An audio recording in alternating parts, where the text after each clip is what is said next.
Good Sunday evening. Etep Wakuyan of the Place to Be Reviews, right here with all of yous. And it is now time to do a little discussing the dead this Sunday evening.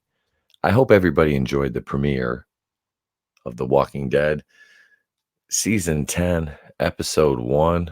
We had the Appalachian American left a comment, looks like about 20 minutes ago, before we started here. Said this was actually a good episode, and yeah, I really think it was. There was some really good story arc building going on here. A lot of character development. Not much action, but that was okay for this. I mean, I say not much action in the form of we didn't see the Whisperers per se. Their influence was there, though. Obviously, we saw the camp that was set up inside the border of our survivors, and I'm going to apologize right now if I sound like I'm talking a little bit funny, because I had an incident with some candy corn this weekend, and I bit the side of my tongue, like to the point where it's really kind of swollen up. So it sounds like if I have a bit of a lisp, yeah, that's what it is. So that notwithstanding, there it is, right there. This was a cool episode. No, I really like the beach scene to start with. The training portion of it, showing Oceanside doing some tactical stuff. Really good score. Cinematography was good, and we got to just see them killing some walkers, which it is always it's a Walking Dead. You want to see those walker deaths, and especially in a premiere or finale episode, we always wonder what Greg Nicotero has up his sleeve for us. So did not disappoint with that opening sequence. Also, we had, of course, oh boy, we had some good Michonne, and we got to see her, obviously wielding the sword, but a lot of dialogue. Got to see Judith, the scene with Judith and RJ. Obviously, it's no longer a question if RJ is real, because I know people were kind of questioning that at one point, but I think that was put to bed pretty early. And telling the story of the brave man on the bridge and his sacrifice to save his friends. So I really dug that. And you got to see, a little softer side of Michonne, and the fact that, she'll probably do anything for her family. And during that early sequence there with the kids, you see that Judith finds that walker skin mask, which, at first I was like, when you saw Michonne chop the face off that one walker, I was like, well, and the tide washed over. I'm like, did that just wash back up somewhere? But, I did not know the proximity to where Judith and the kids were playing to where they were. So, it was whatever. So apparently it was a walker or a whisperer mask. So we got that. And like I said, that's when they went out on their search party. You had Luke and Alden, and you knew nothing was going to happen because all these main characters. Worst case scenario, somebody gets kidnapped. So you had, but that they already did that with Luke and Alden last season. So I wasn't sure if they were going to have some kind of confrontation there with anybody, but it was just this setup. So you saw the camp and the skin that was stretched out, so the bodies that were around there. So it was they set it up nice. They did a really good job with that. And I really like Magna and Yumiko, or Magna and Yumiko. I think their characters are they're kind of growing. I'd never had an issue with them. They were good characters in the comics. R.I.P. the Walking Dead comics, which stopped at issue 193. I never really had a chance to talk about that, because that is the one comic that I really did read. And yeah, when it ended at 193, it really bothered me. But I understand the why. So it is what it is. So anyway, back to the episode. And I'm just gonna kind of jump all over the place with this one. We don't really have anybody in the chat right now. That's all right. I'm just going to keep going here. So anyway, you get this, you get all the, then you get the panic sets in.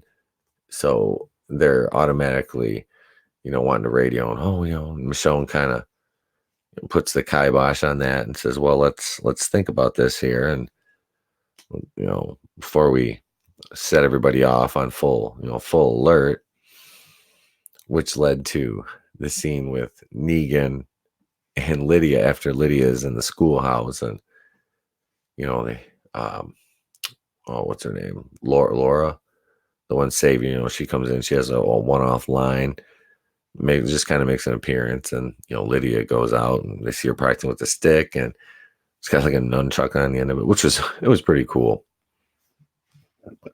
So, then you got that dialogue with her and Negan, which it was, and Negan's free, he's out picking veggies and doing his thing. So that was kind of fun to see Jeffrey Dean Morgan out of the jail cell again for more than just his quick escape and return. But yeah, he kind of gives a little bit of sage wisdom to Lydia and kind of guides her. Those two have a sort of a kindred connection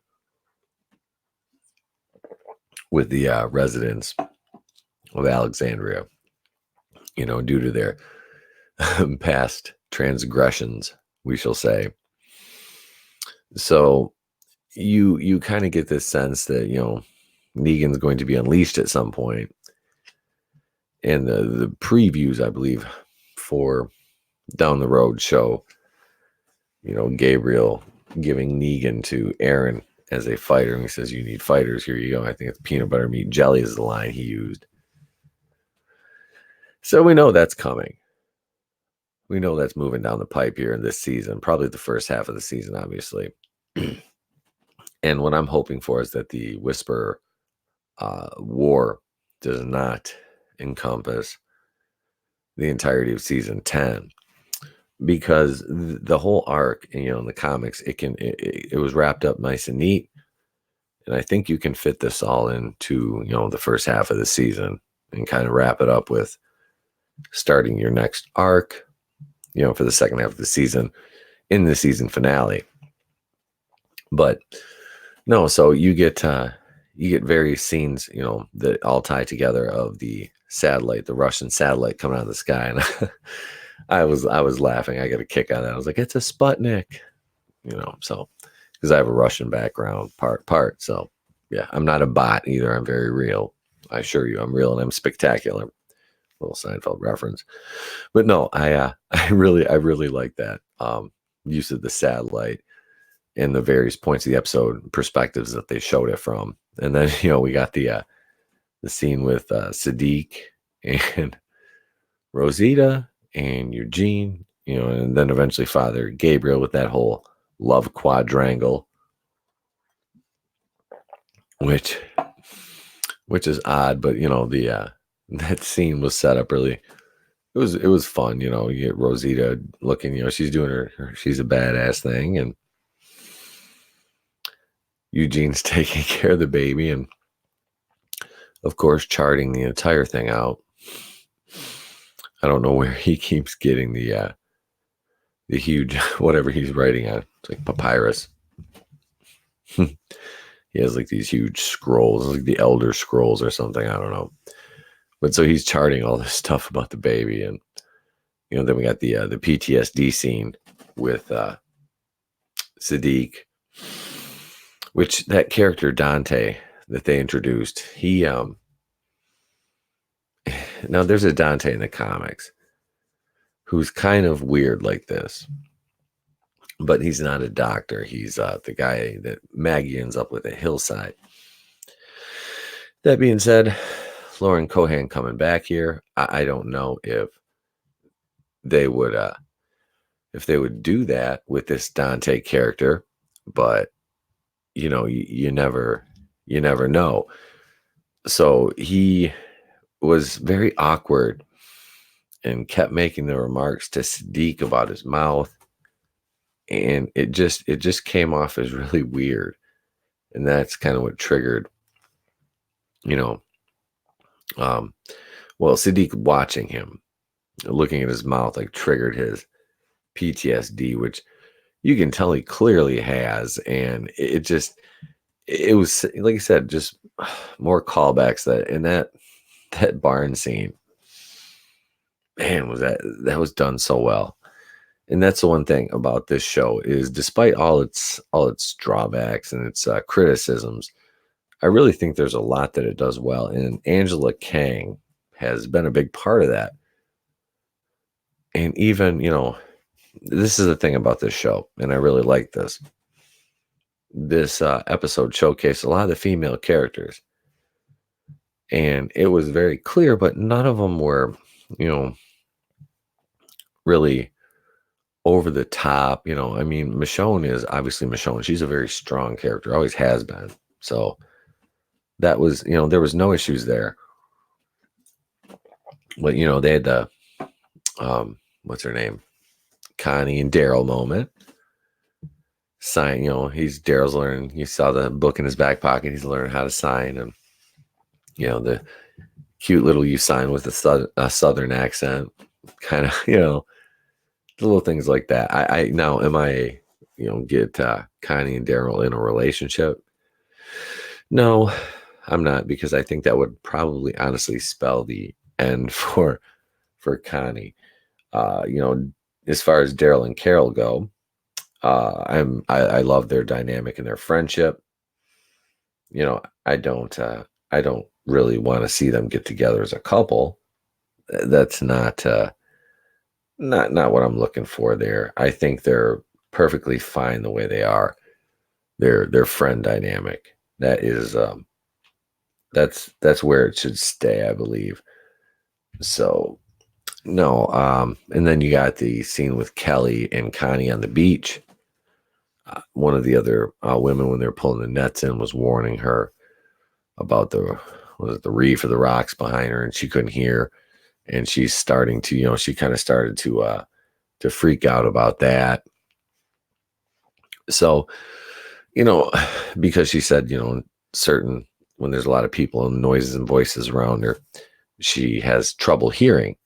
So, I mean, she's gradually losing her hearing, and then she's worried about who's going to take care of who's going to watch who's back.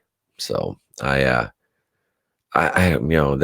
it's got to be a tough situation to be, losing your hearing when you're already, trying to watch. I think they're sisters, whatever, best friend, trying to watch her back and be her interpreter when you're dealing with your own issues and, losing your hearing on top of having to worry about, crazy people wearing, walker skin faces and satellites falling out of the sky and, hordes of roaming dead people eating you. Shortages of food, but it looks like Oceanside's kind of built themselves up, really nice here, which is cool because, at the end of the last season, we got to finally figure out and see what happened to Oceanside. So that big reveal, when they killed a rot, and actually I just saw a rot in another show.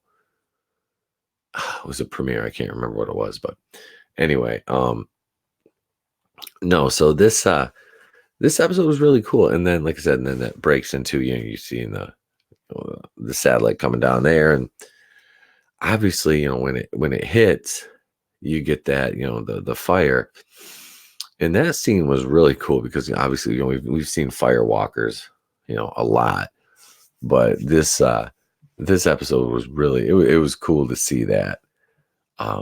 Just and obviously you're gonna get some really cool scenes, and you get to see Michonne with her katana, kind of doing her damn thing like usual. So, but the whole time leading up to this, Daryl and Carol were out hunting. Of course, I got to go back here.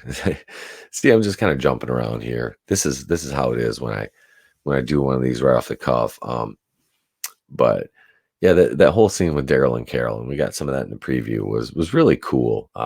This is their friendship and their discussion about her not going back out on the boat, and yeah, shooting a deer, and it ended up on the Whisper side of the border, and Daryl's telling her no. And I think this was the most Daryl has ever talked in any episode, So it was a fun little thing, They're sitting there and teasing her about her best friend, and makes her the bracelet, and she kind of ripped him about it before he gave it to her. So that was it's always Melissa McBride and Norman Reedus have such a great on-screen chemistry that it really comes through in the scenes like that, and especially when you finally get, which they rarely do in this show, that those moments of, well, on screen anyway, you're supposed to assume off screen. That's the thing about not having the comics now. It really lets your imagination kind of fill in the blanks, but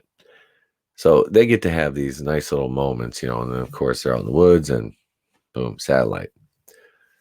So you get the firefighting scene there, and I assume they're throwing, salt on it, buckets of salt, and they have their water packs, which that was kind of cool. I really dug that. And then of course at the end of it, Eugene wanting to tear pieces of it out, and with little regard to the fact that they're all on the Whisper side after they had to kill all those walkers, during this fire, they're still having to deal with the walkers. And I thought, the one of them, I think it got its throat slit. I was like, is that a Whisper that died? But it wasn't, I was like, was one of them in there? But and Daryl never said, during the thing, watch their hands, which kind of shocked me, especially considering they were on the Whisperer's side. So I don't know, man. It was like I said, it was a nice setup, but what is Eugene planning with that, with the leftovers on that satellite? I mean, knowing Eugene, the dude is like, was the professor from Gilligan's Island, so he can cook something up with that. I think, I don't exactly know what he's planning on making. Maybe if we get him some coconut shells, he might be able to whip up. Well, he's already got a radio, so at this point, I mean, maybe he could make a drone. That which he's already done. They had the little airplane. It wasn't really a drone, but he put the iPod on it back in the Sanctuary days. But so where is this? Where is this going to go now? We got to the last. We're not going to get to the end yet, but there's a lot more setup here. They hinted and foreshadowed with Michonne a lot. We know Denai Guerrero is leaving the show. So is she going to leave permanently? Who knows? You never say never, because if you look over at Fear the Walking Dead right now, which I was honestly shocked they were going to do a 6th season of that show. I was kind of hoping that it would just go quietly,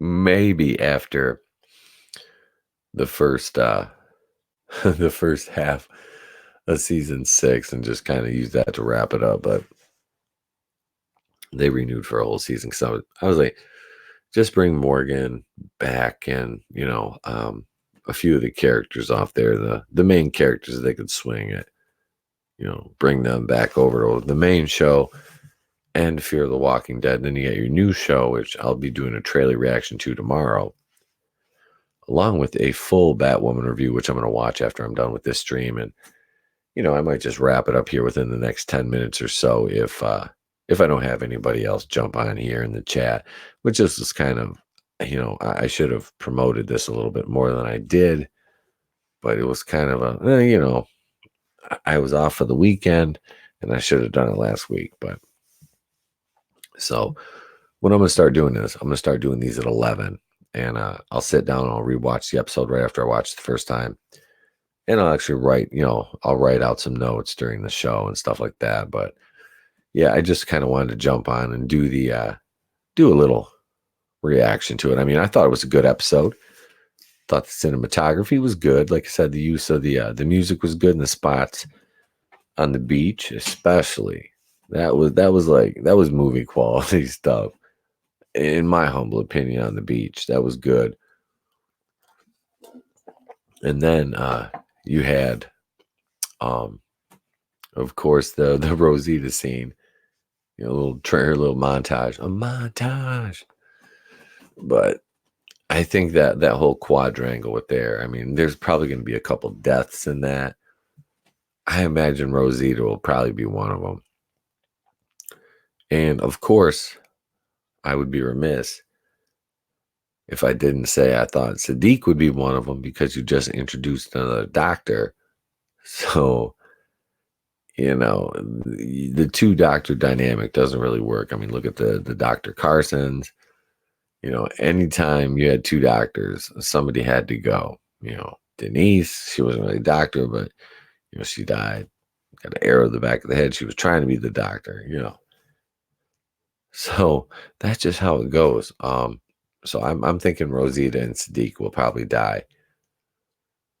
Sadiq, I'm not sure how, but Rosita, in the comics, she was a Pike victim, and so she's lived past her arc, I think, and she's had her baby, carry that on, down the road with the child, obviously growing up a little bit over the next couple seasons, which I'm sure they're gonna do, especially now that they're launching a third show, and you've got the Rick Grimes trilogy of movies, which I'm kind of hoping that they wrap up the Whisper arc by episode what 8 of the first half, and you get into that CRM, which is it going to be like the Commonwealth? That's kind of what I'm thinking.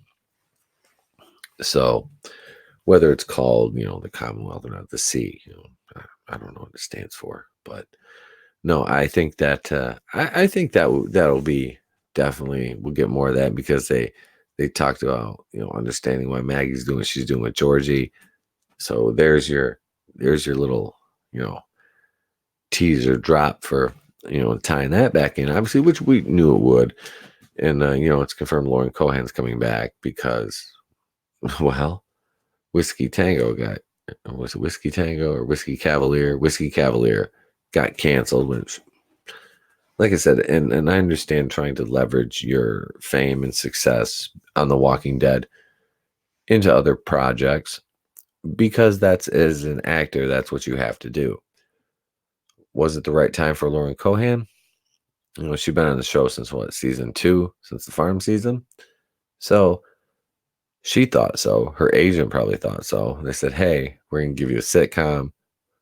Scott Foley, you're gonna be the badass, and he'll kind of be whatever, and you'll look like this. You'll be the star." And that didn't. Apparently the show didn't sell. And as soon as I heard that, I was talking to my wife. I'm like, this is a mistake. She's such a good character in here. And like I said, we discussed the fact that we understand moving on. But at the end of the day, do you really have enough star power to recreate the success of a show like your role as Maggie Rhee on a show like The Walking Dead anywhere else? Well, you're never going to know if you don't take the chance. So hats off to Lauren Cohan for stepping out and taking that chance. And, it didn't pan out. And I don't want to, celebrate somebody losing, or anybody losing a job, because obviously with that show being canceled, that means that people lost their jobs. That, the show employs, probably hundreds of people, cast and crew, everybody down to craft services. So, but Lauren Cohan will be coming back to The Walking Dead, which is a good thing. Obviously, we get Maggie back. Probably step back into her leadership role over at Hilltop,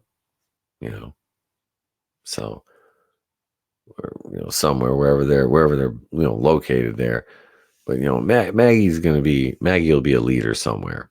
So when they bring her back in and tie that story together.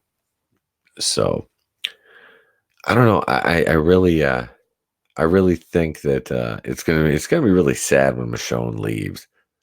Like I said, I really like Denai Guerrero's character, and that kind of leaves an uncertain future for Judith and RJ.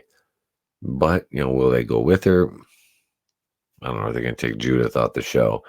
I don't. I wouldn't think so. I wouldn't think they would move her off the show. I can see RJ going, but I don't know. We'll see. Because if they plan on keeping this going, I would think they would want to keep those two around on the television side of it to build them up down the line if they do, another time jump or something like that, which for the sake of advancing the plot with sparing the expense of, world building quickly and stuff like that, just kind of jumping the shark at all. I wouldn't mind, another time jump if they had to do it. But like I said, it all just depends on the long game. How long are they going to keep the show in the air? With them launching, like I said, with them launching this third show, it's obvious that they have faith in the fact that it's still a viable and profitable IP. And I haven't seen the viewer numbers yet for tonight. But like I said, I can only speak to what I saw, and I saw a good episode with a lot of arc building, carryover from the first, contact we had with the Whisperers back last season. So I don't know. And then we had that last scene with Carol and Alpha. And at this point, I'm like, why would you just stand there? You could get down and, take the low ground position, the low position and kind of watch so she doesn't see you, but then you let yourself be known for this, basically for the sake of the plot, so she can see that they crossed the border, which they would have seen anyway, because they would have seen the trenches and the things dug out and parts of the satellite moved. So they would have known that they were over there. Their only hope was that they would understand, because them putting out the fire helped both groups. So, but, there was that great moment where Aaron and Michonne were talking, and Aaron, and this is something, I've always said about the group, especially since the raid on the satellite tower, when they initially were, Rick said that they'd take out the saviors to Gregory at Hilltop. Aaron says, "Are we the good guys?" And Michonne reassures him basically that yeah, which obviously they are, but you look at it from that perspective, and it's like, look at the story. Like, what if you were told the story of the saviors from the beginning of the apocalypse, which would have started with Negan, or, well, no, it didn't. He came along. He wasn't, they already had a group, and he kind of took over. But so, if you see the savior side of the story, the entire run of the series up until when Rick's group, breaks into the satellite tower and murders a bunch of them in their sleep, you would think that, Rick's group are obviously the bad guys. So it's all about perspective. But I do believe Michonne is right. Obviously our survivors are the good guys in this instance. So you really can't, to me anyway, I'm not second guessing that, because I believe that they are the good guys. The Whisperers, on the other hand, like I said, from there, they're pretty much like just nihilists. It's just death is whatever. So, Alpha just killed one of her own people because he saw her cry. She doesn't. Alpha gives zero fucks about humanity. They're just surviving. That's their thing. So her and Beta, their dynamic is really cool, because Ryan Hurst he's such a big guy, and Samantha Morton is not. And all those flashbacks to the fair, I really felt bad for that couple that was the lady carved the wooden nickels, and then you see the Whispers, took their cart out on the side of the road. It was like, it was kind of sad because it was such a nice, setup. And so you knew something bad was going to happen to him. But so seeing Carol on that ravine, that's just Trailer Park Boys mixing a ravine. Damn it. That's where my mind goes sometimes. So, seeing Carol stand up there like that, and, Alpha got the crazy eyes, and she's about to talk about my borders. Her accent is so over the top, but it's like, are you like the murderous Scarlett O'Hara? Drop some Gone with the Wind stuff. Deep cuts here. Deep cuts. But I don't know, man. Like, I think that, hey, Tony's here. I've watched in a few years. The show just got stale to me. Nothing new. Nothing ever happens. Or when it does, it's a bit anticlimactic. Yeah, that was the problem with the Saviors, man. They to that point right there, because that was really drawn out. And like I said, they could have wrapped that shit up in like 8 episodes, 7 episodes, because it wasn't that long in the comics. It didn't need a full a full damn season of all out war. It had its high spots, but and it's kind of formulaic. Yeah, the show is, protagonist meet antagonist, conflict, resolution, repeat. People get died, replace cast members, meet new groups, thin them out. I heard it's gotten better. I should binge to catch up. Tony, I mean, I like the show. I don't know. I wouldn't say like an avid defender. Like, I'm not going to argue with somebody if they don't like it. I mean, I'll just give you the points that I like about it.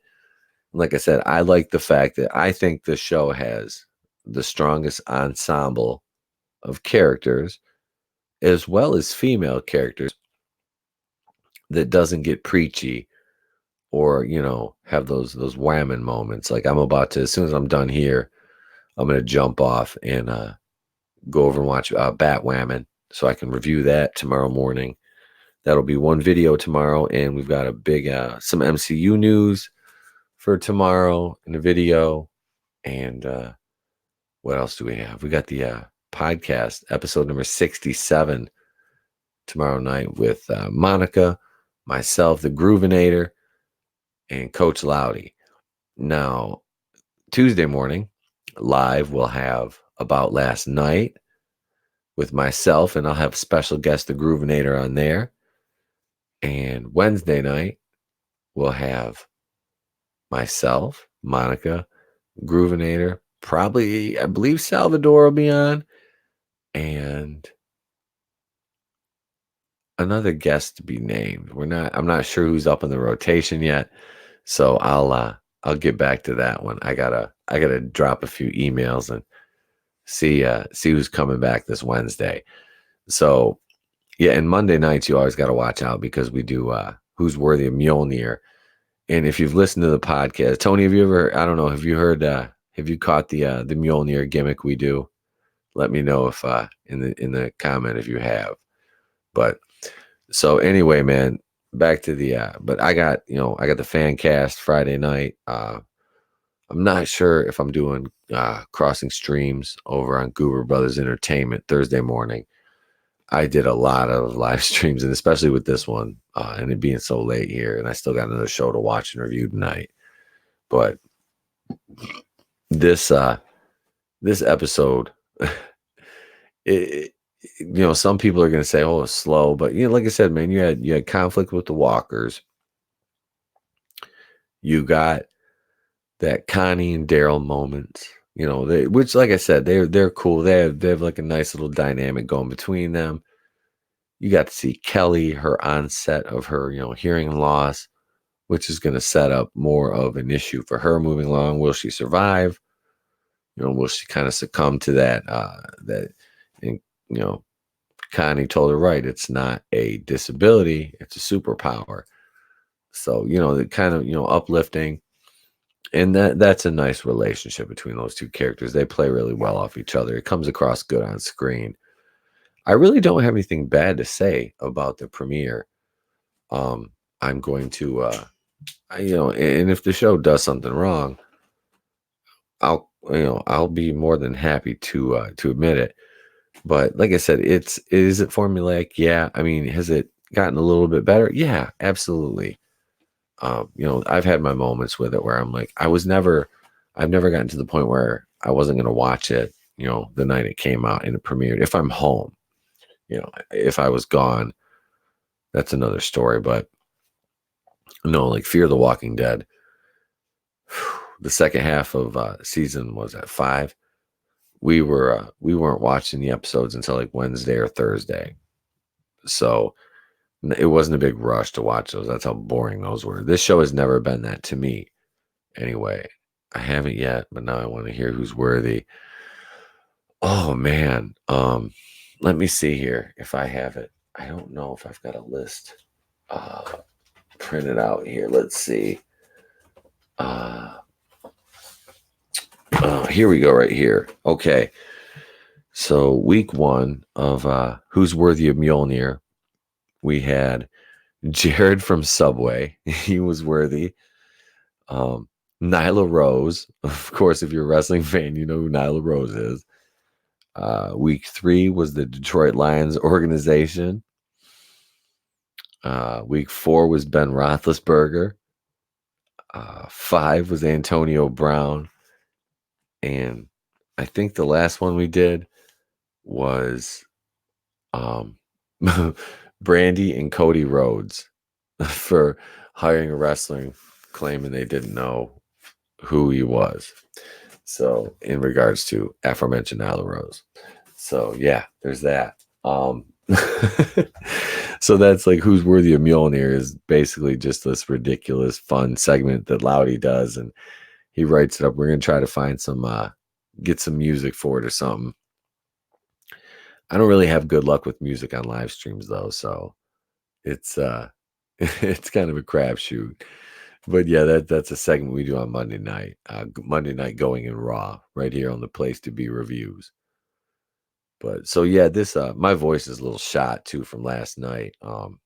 We had a little early October Halloween party with some friends, so it was a late night and a lot of fun and libations, and yeah, so my voice is kind of suffering. I apologize for that, and I am just really tired, but I really wanted to do this tonight. And at least I see I got 2 people in the chat, but Tony's dropped some comments, man. I appreciate it, brother. No, so the show moving forward, we're gonna get the conflict with, they crossed our borders. We're gonna get that. It's gonna happen next episode. But I believe it probably won't happen until the end of the episode and I don't have AMC Premiere, but I think, just my early thoughts on this are we're going to get Alpha and Beta very heavy next episode. Like it'll be focused on them. They'll get a lot of screen time, and it'll build more of their backstory, which is I want to see it.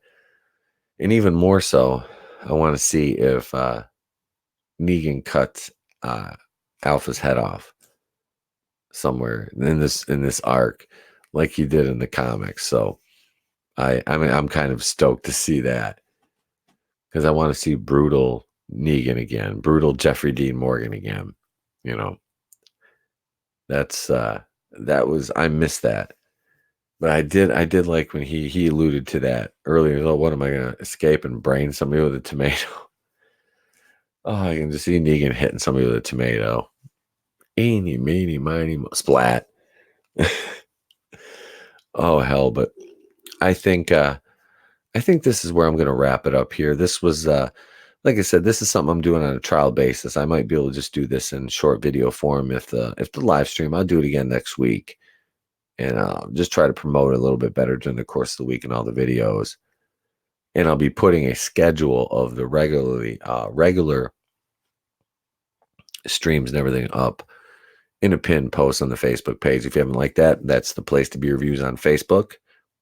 We also have a fan group you can join, the official Place to Be Reviews fan page. We just approved a myriad of new members today. So, yeah, join and enjoy the memes and the debauchery, the good times to be had there. We're on Instagram and Twitter at the Place to Be Reviews. So I am going to go watch Batwoman now. And you guys enjoy your night. If I don't see you, have a great day and a pleasant tomorrow. And this is where I'm ending the broadcast. That's it.